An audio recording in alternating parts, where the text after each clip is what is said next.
जगह खाली पड़ेगा बदलाओ અને વંકાના ડંકા વાગ્યા બાપુ વંકાના ડંકા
खूब सरस भाई आ बधा आई जाओ बका जरा एक मिनिट आई जाओ हमें फोटो लेवाना छे तो आज सरस कार्यक्रम चालू અને શરૂ થઈ રહ્યો છે તો આપણે સૌથી પહેલા એક ભારત માતાની જય બધા જય બોલવા તૈયાર છો હા સરસ ખૂબ સરસ કામ છે હા તો બોલો ભારત માતા કી गाजी नहीं ऊपर बकर नहीं जाता भाई फोटो રંગલા જેમાં મજા ના આવી મેં તો સાંભળી છે આમાં કેવું છે મારી કે તમારી કોઈની જય બોલવાની નથી આપણા આડોશી બાડોશીની જય બોલવાની એક ભારત માતાની જય બોલવાની એના ખોળે આપણે ધાન પકવીને જઈ રહ્યા છીએ હા ભાઈ ભારત માતાની જય બોલવાની એક ભારત માતાની જય બોલવાની એમાં તમે બધા ઢીલું બોલો નો હાલે તો પછા કાકા તો આપણે ફરીથી ગાજીને જઈ મોટા અવાજે બોલવું હે ને હા મોટા અવાજે બોલો ભારત માતા કી ના ભાઈ ના અમે તો ખાધું નહીં પણ તમે નહીં ખાધું ખાધું છે પણ ભૂખ્યા છીએ અમે તો ભૂખ્યા છે હે મોટા છે રંગલા પછા કાકા કેટલા બધા આયા છે અરે ના ઘણા આયા અલે હબર પછલા હા રંગલી હા સાંભળ હા કે જો નાના આયા મોટા આયા ઊંચા આયા નેસા આયા ઝાડ આયા પાતળા આયા પેન્ટ વાળા ધોતિયા વાળા ભેગા ચડ્ડા વાળા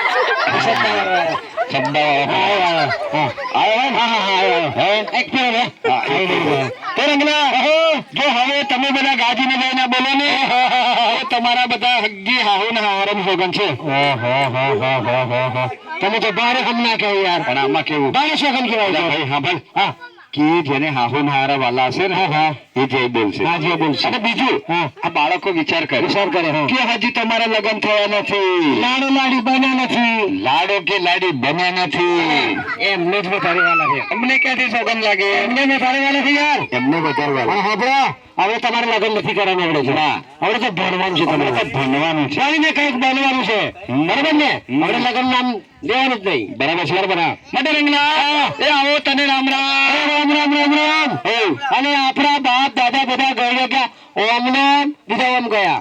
એટલે ભાઈ કેમ આવું બોલો તું? કેમ તારા ઘરે કોઈ મહેમાન આવ્યા હોય તો પેલા તારી રામ રામ કરવાની ફરજ આવે. મેં તને રામ રામ કીધા, તું એમ કે છે કે આપણા બાપ દાદા ઘડીએ ગયા આમને આમાં શું મિત્ર? મિત્ર મારા આપણે જિલ્લા ગામ વિકાસ એજન્સી અને તાલુકા પંચાયતના સહયોગથી આપણે સ્વચ્છતાની વાતો કરતા હોઈએ, આરોગ્યની વાતો કરતા હોઈએ, શિક્ષણની વાતો કરતા હોઈએ, ડોલ ટીપીને સમજાવતા હોઈએ, બરાબર. આ કોને હોપડતો હોય, કોને કાઢી નાખતો હોય, આપની પાસે હોવા જાય. તો હું તને એમ કહું છું કે તારા ઘરે સ્વચ્છતા રાખે છે? સ્વચ્છતા આપણે સ્વચ્છતા તો રાખવી પડે. તારા ઘરે કચરો કાઢવા વાળી ખરી છે? એને કચરો કાઢવા વાળી એનું નામ શું છે? એનું નામ છે શ્રાવણી. શ્રાવણીની વાત નથી કરતો. અરે તારા ઘરે કોઈ મહેમાન આવ્યા હોય તો તારા ઘરે કોઈ ગરમ ચા બનાવવાની ખરી છે? એને ગરમ ચા બનાવવાની યાર. એનું નામ શું છે? એનું નામ છે તપેલી યાર. ઓ ભાઈ બધી બહેનોને ખબર છે કે તપેલીમાં અથવા કડાઈમાં ચા બને, પરંતુ તને કોઈ ચા પાવા વાળી ખરી છે? ને ચા પાવા વાળી યાર તે એમ કહું છું છે. એનું નામ છે રકાબી યાર. રકાબી. એટલે એમ નથી કેતો, ગુજરાતીમાં કહું છું તારા ઘરે તારી બૈરી છે? હા છે ને મારી પાસે છે યાર. છે પણ 3 છે. 3 શું? બૈરી બૈરી કેવી? એક પિત્તળની છે, એક જર્મનની છે, એક સ્ટીલની છે, અને આ ચોથી બોડી મારી. અને મૂર્ખના સરદાર આટલી ઉંમરે કેમ માર ખાવ છો? આ બધા હું તમારી બૈરીની વાત કરું છું તો તમે બૈરીની વાત કરી. હું એમ નથી કેતો. તું આ ગામમાં આવ્યો, ભૂસર ગામમાં, અને આવી ગરમીનો માહોલ છે, અને કદાચ તું અહીંયા મરી ગયો આનંદ છે. મારે તારો બાપુ મરે, મારે તારો કાકો મરે, મારે તારો દાદો મરે, એટલે ભાઈ મરે. ઓ પછા તમે ખોટું ના લગાડો. ખોટું જ લાગે ને. કદાચ તમે મરી ગયા તો તમારી પાછળ કોઈ પોક પાડવા વાળો, રોવા વાળો હે ને? ગમે તે હોય, ગમે તે કોણ ગમે તે હોય. કોણ બોલે તારી પાછળ? આ ગુસર ગામના કૂતરા કૂતરીઓ. તારી પાછળ કૂતરો રહ્યો? હા, કૂતરીઓ. રાત્રે 12 વાગે અને પરોડિયા 4 વાગે એમને પહેલે મિસ કોલ આવી જાય. કૂતરા પછી કઈક વિકેટ ગઈ, વિકેટ ગઈ. તો સાંભળો અહીંયા શા માટે આવ્યા? આપણે સ્વચ્છતાની વાતો કરવાની છે. સ્વચ્છતામાં કેવું છે? પહેલા તો દરેક વાલીને, બહેનોને, ભાઈઓ વિનંતી કે આપણા પોતાના બાળકને આંગણવાડીમાં ટાઈમસર મોકલવાના છે. ટાઈમસર રસી બરાબર છે બરાબર છે.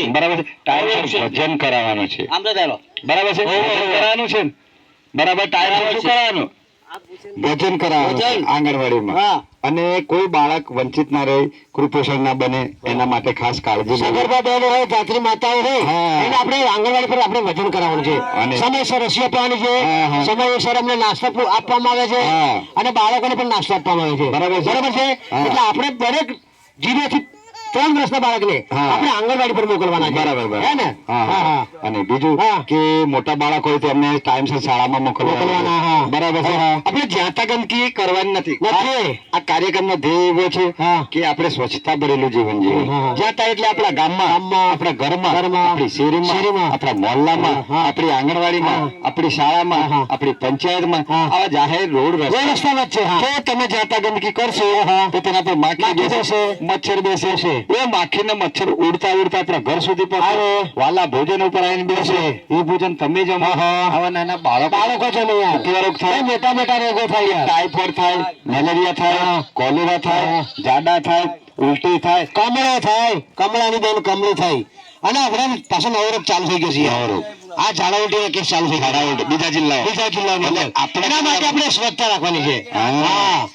બીમાર પડીએ તો ડોક્ટર